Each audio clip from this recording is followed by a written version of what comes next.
നമസ്കാരം. തിരുവല്ല മീഡിയ വാർത്തകളിലേക്ക് സ്വാഗതം. 31 വർഷത്തെ ആയുർവേദ പാരമ്പര്യവും ആധുനിക പരിശോധനാ സങ്കേതങ്ങളും ഒത്തുചേർന്ന ആദ്യ നേത്ര ചികിത്സാലയം. പലവിധ കാഴ്ച ബുദ്ധിമുട്ടുകൾക്കും പരിഹാരം. Sudarshanam Ayurveda eye hospital, Thiruvalla. കവിയൂരിന്റെ വികസന പ്രവർത്തനങ്ങൾക്ക് CPM തുരങ്കം വയ്ക്കുകയാണെന്ന് ആരോപിച്ച് BJPയുടെ നേതൃത്വത്തിൽ കവിയൂർ ജംഗ്ഷനിൽ രാഷ്ട്രീയ വിശദീകരണ യോഗം നടത്തി. കവിയൂർ ഗ്രാമപഞ്ചായത്ത് പ്രസിഡന്റ് MD ദിനേശ് കുമാർ ആമുഖ പ്രഭാഷണം നടത്തി. സംസ്ഥാന ഗവൺമെന്റ് ഗ്രാമീണ റോഡുകൾ നന്നാക്കുന്നതിന് ആവശ്യമായ ഫണ്ട് നൽകുന്നില്ലെന്ന് MD ദിനേശ് കുമാർ ആരോപിച്ചു. അദ്ദേഹത്തിന്റെ വാക്കുകൾ കേൾക്കാം. 3.5 വർഷക്കാലം ഗ്രാമപഞ്ചായത്ത് ഭരിക്കുന്നത് നേതൃത്വം കൊടുക്കുന്ന BJPയാണ്. ആ BJP ഈ നാട്ടിൽ ഏതെങ്കിലും തരത്തിലുള്ള അഴിമതി ചൂണ്ടിക്കാണിക്കാൻ സാധിക്കുമോ?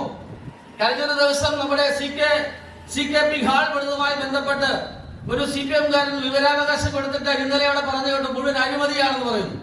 അത് അഴിമതിയാണ് പറയണം. ഞങ്ങൾ നടത്തിയ അഴിമതി ആ സ്ഥാപനം നടത്താതിരിക്കാൻ അല്ല പണിയാതിരിക്കാൻ വേണ്ടി ഒരു കോൺട്രാക്ട് എടുത്ത് രണ്ടാമത്തെ ഫണ്ട് അവർക്ക് സ്വാധീനമുള്ള അവരെന്ന് പറയാൻ മുൻ ഗ്രാമപഞ്ചായത്ത് പ്രസിഡന്റിന് സ്വാധീനമുള്ള ആളുകളെ ഉപയോഗിച്ചുകൊണ്ട് കോൺട്രാക്ട് എടുത്തുകൊണ്ട് ആ പണി തടസ്സപ്പെടുത്താൻ ശ്രമിച്ച ആളുകളാണ് ഇവർക്ക് വേണ്ട നിർദ്ദേശങ്ങൾ കൊടുത്തുകൊണ്ടിരിക്കുന്നത്. പക്ഷെ CPM അറിയണം, CPM-ലോട്ടൊന്നും ഇത്തരം ആളുകൾ വരില്ല. കാരണം അവർക്കറിയാം വരാൻ പോകുന്നത് CPM-ന്റെ ഭരണമല്ല, മറിച്ച് കോൺഗ്രസിന്റെ ഭരണമായിരിക്കും. അതുകൊണ്ട് രണ്ട് വെള്ളത്തിൽ കാൽ വെക്കുന്ന ഇത്തരം ആളുകളെ വിശ്വസിച്ചുകൊണ്ട് ഇത്തരം കാര്യങ്ങൾ നിലപാട് സ്വീകരിച്ചാൽ നിങ്ങളൊരു പ്രസ്ഥാനമാണ്, അവരൊരു വ്യക്തിയുമാണിപ്പോ.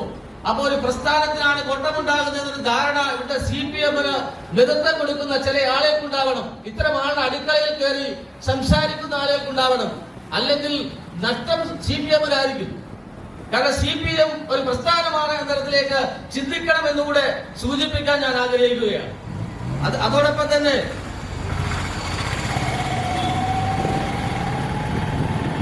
അവര് മറ്റൊരു കാര്യം പറഞ്ഞ ഗ്രാമപഞ്ചായത്തിന്റെ റോഡുകൾ തകർന്നു കിടക്കുന്നു. നാം അറിയണം, അത് ശരിയാണ്. എന്തുകൊണ്ട് എന്ന ചോദ്യത്തിനോട് ഉത്തരമാണ് നമുക്ക് വേണ്ടത്. കഴിഞ്ഞ വർഷം 1,25,00,000 രൂപയാണ് ഈ ഗ്രാമപഞ്ചായത്തിന് സംസ്ഥാന ഗവൺമെന്റ് അനുവദിച്ച തുക. സാധാരണ 3 ഗഡുക്കളായിട്ടാണ് നമുക്ക് നൽകുന്നത്. 41 ലക്ഷം രൂപ ആദ്യ ഗഡു അനുവദിച്ചു. രണ്ടാമത്തെ ഗഡു വീണ്ടും 41 ലക്ഷം രൂപ അനുവദിച്ചു. മൂന്നാം ഗഡു തന്നില്ല. രണ്ടാം ഗഡു ചെലവഴിക്കാൻ അനുവദിച്ചില്ല. ഒന്നാമത്തെ ഗഡുവിൽ 41 ലക്ഷത്തിൽ 20 ലക്ഷം രൂപ മാത്രമാണ് ചെലവഴിക്കാൻ അനുവദിച്ചത്. അപ്പോൾ ഏകദേശം നമ്മളോട് പറയും ഒരു വർഷം 20% കാര്യവരുടെ കൂട്ടി നമുക്ക് എടുത്തു. അപ്പൊ 1.25 കോടി രൂപയ്ക്ക് 20% കൊണ്ടാൽ ഏകദേശം 1.5 കോടി രൂപയ്ക്ക് നമുക്ക് പദ്ധതി തയ്യാറാക്കാം. ഞങ്ങൾക്ക് കഴിഞ്ഞ പ്രാവശ്യം നഷ്ടം ഏകദേശം 1.25 കോടി രൂപയ്ക്ക് നമ്മുടെ നാട്ടിലെ ഗ്രാമീണ റോഡിനെ സഞ്ചാരയോഗ്യമാക്കാൻ സാധിക്കാതെ വന്നത് എന്റെ ഗ്രാമത്തിൽ മാത്രമല്ല, തൊട്ടടുത്ത് ഇരുവൂർ പഞ്ചായത്തിലും കുതുത്താനം പഞ്ചായത്തിലും അടക്കമുള്ള സമീപ പഞ്ചായത്തുകൾ നാം പരിശോധിച്ചാൽ സംസ്ഥാന ഗവൺമെന്റ് നമുക്കറിയാം, പത്രമാധ്യമങ്ങൾ നമുക്ക് പറഞ്ഞിട്ടുണ്ട്, ഗവൺമെന്റ് പണമില്ല. ഞങ്ങൾക്ക് നൽകാൻ പറഞ്ഞിരുന്ന പണം ഏകദേശം 50% അധികം ഞങ്ങൾക്ക് നൽകിയില്ല. റോഡുമായി ബന്ധപ്പെട്ടാണെങ്കിൽ 70% ഞങ്ങൾക്ക് നൽകിയില്ല. അതുകൊണ്ട് ഈ ഗ്രാമീണ റോഡുകളുടെ പ്രവർത്തനം ഏറ്റെടുക്കുവാൻ കോൺട്രാക്ടർമാർ തയ്യാറായില്ല. ഞങ്ങൾ ചിന്തിച്ചു ഈ വർഷം ആ പണം തരും. പക്ഷേ സംസ്ഥാന ഗവൺമെന്റ് പറയുന്നു ഈ വർഷം വീണ്ടും ഞങ്ങൾക്ക് 1.25 കോടി രൂപയാണ് അനുവദിച്ചത്, പ്ലസ് 20% ക്യാരി ഓവർ 1,80,00,000. ഞങ്ങൾ ആ പഴയ പണം കിട്ടും, ഈ വർഷത്തെ അനുവദിച്ച പണം കിട്ടുമെന്ന് കരുതി ഞങ്ങൾ പദ്ധതി തയ്യാറാക്കി. സംസ്ഥാന ഗവൺമെന്റ് പറയുന്നു നിങ്ങൾക്ക് ഈ വർഷം അനുവദിച്ച തുകയിൽ നിന്നും കഴിഞ്ഞ വർഷത്തെ പദ്ധതിയിലുള്ള പണം ചെലവഴിക്കാം എന്ന് പറഞ്ഞാൽ കഴിഞ്ഞ വർഷത്തെ പണം പദ്ധതി ആവിഷ്കരിച്ച പദ്ധതി മാത്രമേ നമുക്ക് നിലവിൽ ചെലവഴിക്കാൻ സാധ്യമാകുന്നുള്ളൂ. ബാക്കി കേവലം ഈ വർഷം നമുക്ക് കൊടുക്കാൻ സാധിക്കുന്നത് ഏകദേശം 2.5 ലക്ഷം രൂപ മാത്രമാണ് ഒരു ഗ്രാമപഞ്ചായത്ത് ഒരു വാർഡ് മെമ്പർക്ക് വികസനത്തിന് വേണ്ടി മാറ്റിവെക്കാൻ സാധിക്കുന്നത്. നമ്മുടെ സ്ഥലത്തെ ഇവിടെ മാത്രമല്ല, നിങ്ങൾ ഇരുവൂർ ഗ്രാമപഞ്ചായത്തിൽ ചോദിച്ചാൽ മനസ്സിലാക്കും. എന്റെ സുഹൃത്തു കൂടിയാണ് അവിടുത്തെ പഞ്ചായത്ത് പ്രസിഡന്റ്. അവിടെ നമ്മൾ ചോദിക്കണം, ഇവിടെ CPM-കാരെ ചോദിക്കണം, മറ്റാരുമല്ല. CPM-കാരെ ചോദിക്കണം ഇരുവൂർ പഞ്ചായത്ത് സ്ഥിതി എന്താണ്, കുന്നന്താനം ഗ്രാമപഞ്ചായത്ത് സ്ഥിതി എന്താണ്, തൊട്ടപ്പുറത്ത് കല്ലൂപ്പാറ പഞ്ചായത്ത് സ്ഥിതി എന്താണ്. സംസ്ഥാന ഗവൺമെന്റ് പ്രാദേശിക സർക്കാരുകൾ കൊടുക്കാനുള്ള പണം വെട്ടിക്കുറച്ച് പ്രാദേശിക സർക്കാരിനെ ഇല്ലായ്മ ചെയ്യാനുള്ള സമീപനമാണ് ഇതുമായി ബന്ധപ്പെട്ട് നടത്തുന്നത്. നമ്മുടെ നാട്ടിൽ നടത്തുന്ന ഇത്തരം ഞാനും വിളിക്കുന്ന ജനപ്രതിനിധികളും CPM-ന്റെയും കോൺഗ്രസിന്റെയും ജനപ്രതിനിധികളൊക്കെയും തന്റെ നാട്ടിൽ വികസനം നടത്താനാണ് ആഗ്രഹിക്കുന്നത്. ഇപ്പോൾ നമ്മുടെ ചില മെമ്പർമാർ പറയുന്നു, ചില സ്ഥലത്തെ ഈ റോഡിന്റെ ശോചനീയാവസ്ഥയെ സംബന്ധിച്ച് പറയുന്നു. നമ്മൾ നോക്കൂ, ജില്ലാ പഞ്ചായത്തിന്റെ റോഡുണ്ട്. നമ്മുടെ ഇവിടെ തൊട്ടപ്പുറത്ത് കടിയാമ്പാറ എന്ന് മണക്കാട്ട് വഴി റോഡ് പല പ്രാവശ്യം വാർത്തയിൽ വന്നതാണ്. എന്തുകൊണ്ടാണ് CPM ഇടപെട്ടുകൊണ്ട് ജില്ലാ പഞ്ചായത്തായ CPM കാരിയെ കൊണ്ട് ഈ വർക്ക് നടത്താത്തത്? ഈ ജില്ലാ പഞ്ചായത്ത് തന്നെ വെച്ച പുന്നലത്തിൽ നിന്ന് വെള്ളക്കടവ് റോഡ് എന്തുകൊണ്ടാണ് നടത്താത്തത്? അങ്ങനെ ജില്ലാ പഞ്ചായത്തിൽ അധീനതയുള്ള എത്രയോ റോഡുകൾ, തൊട്ടപ്പുറത്ത് പഴമ്പള്ളിയിൽ നിന്ന് മാക്കാട്ടുകരയിലേക്ക് കിടക്കുന്ന റോഡ് എന്തുകൊണ്ടാണ് സഞ്ചാരയോഗ്യമാക്കി മാറ്റാത്തത്? ഈ CPMന്റെ അംഗം അല്ലെങ്കിൽ ജില്ലാ പഞ്ചായത്തിൽ അധീനതയുള്ള റോഡുകൾ എന്തുകൊണ്ടാണ് സഞ്ചാരയോഗ്യമാക്കാൻ സാധിക്കാത്തത്?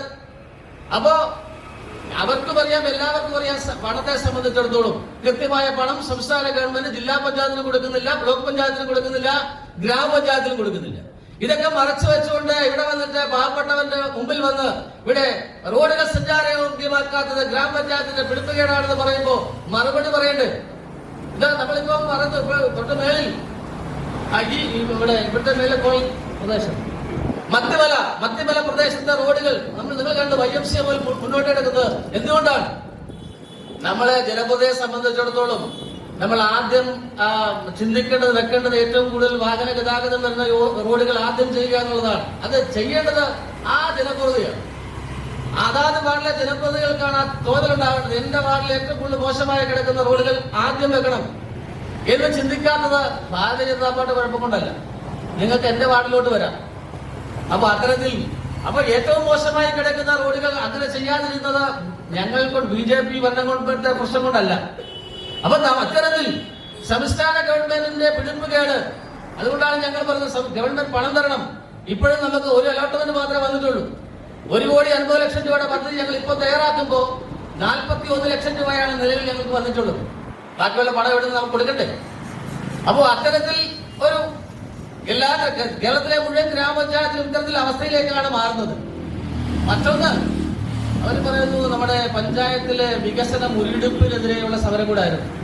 ഇവർ ഈ വികസന മുരടിപ്പിനെതിരെ സമരം നടത്തിയ ആ ദിവസം ഞാനും 14-ാം വാർഡ് മെമ്പറും കൂടെ 14-ാം വാർഡിലെ കുരുതികാമൻകാവ് കോളനിയിലെ വെള്ളപ്രശ്നം പരിഹരിക്കുവാൻ ഒരാളെ സൗജന്യമായി കുറച്ച് ഭൂമി തന്നതിന് ആധാരം എഴുതാൻ പോയിക്കായിരുന്നു. വികസന മുരടിപ്പിന്റെ കാര്യം പറയുമ്പോഴാണ്. അപ്പൊ ഞങ്ങൾ ആധാരം എഴുതാൻ പോയില്ല. ഞാൻ ഇവിടെ എല്ലാ പരിപാടിക്കും ഞാൻ അവിടെ കാണുന്ന ആളാണ്, ഞാൻ അവിടെ ഉണ്ടാകുമായിരുന്നു. അപ്പൊ ഞാൻ തിരിച്ചു വന്നിട്ട് ഞങ്ങളുടെ മെമ്പർമാരോട് പറഞ്ഞു, CPM മെമ്പർമാരോട് പറഞ്ഞു, ഞങ്ങള് ഒരു ആധാരം എഴുതാൻ പോയിക്കാണ്. ഈ നാട്ടിലെ കുടിവെള്ള പ്രശ്നം പരിഹരിക്കുന്നതിന് വേണ്ടി സൗജന്യമായ ഭൂമി തന്നത് എഴുതാൻ പോയിക്കായിരുന്നു. നമ്മുടെ നാട്ടിൽ എത്രത്തോളം ഈ കഴിഞ്ഞ 3.25 വർഷം കൊണ്ട് എത്രത്തോളം ആളുകൾ, എത്ര ആളുകൾ ഈ ഗ്രാമപഞ്ചായത്ത് സൗജന്യമായ ഭൂമി തന്നു. ഞങ്ങൾ ഈ ഗ്രാമപഞ്ചായത്ത് ഭരണസമിതിയെ വിശ്വസിച്ചുകൊണ്ടാണ് 2 അംഗൻവാടിക്ക് ഭൂമി സൗജന്യമായി തന്നു. ഒരു അംഗൻവാടി പണി നടക്കുന്നു. ഒരു അംഗൻവാടിക്ക് ബഹുമാനപ്പെട്ട MLA തന്ന 20 ലക്ഷം രൂപ നമുക്ക് തന്നെന്ന് പറയട്ടെ. MLA എന്റെ വാർഡിലാണ് നൽകിയിട്ടുള്ളത്. അതിന്റെ എസ്റ്റിമേറ്റ് എടുത്ത കാര്യങ്ങൾ നടക്കുന്നു. CK പത്മനാഭൻ സ്മാരക ഗ്രാമപഞ്ചായത്ത് പ്രസിഡന്റിന്റെ പേരിൽ സ്മാരകം നിർമ്മിക്കുവാൻ ഗ്രാമപഞ്ചായത്ത് തീരുമാനിക്കുന്നു. ഇവിടെ പ്രധാനമന്ത്രി ഗ്രാമീൺ സഡക് യോജന ഈ കവിയൂർ പഞ്ചായത്ത് 4,07,00,000 രൂപ കേന്ദ്ര സർക്കാർ അനുവദിച്ചത് ഇപ്പോഴാണ്. മിനിഞ്ഞാൻ തന്നെ എന്റെ വിളിച്ചു പറഞ്ഞു അതിന്റെ ടെൻഡർ ആയിട്ടുണ്ടെന്ന് പറഞ്ഞു. ടെൻഡർ ആയിട്ടുണ്ട്. കഴിഞ്ഞ 1 മാസം മുമ്പാണ് കേന്ദ്ര ഗവൺമെന്റ് അതിന്റെ ഭരണാനുമതി ലഭിച്ചത്. മിനിഞ്ഞാൻ ടെൻഡർ ആയിട്ടുണ്ട്. News desk Thiruvalla media.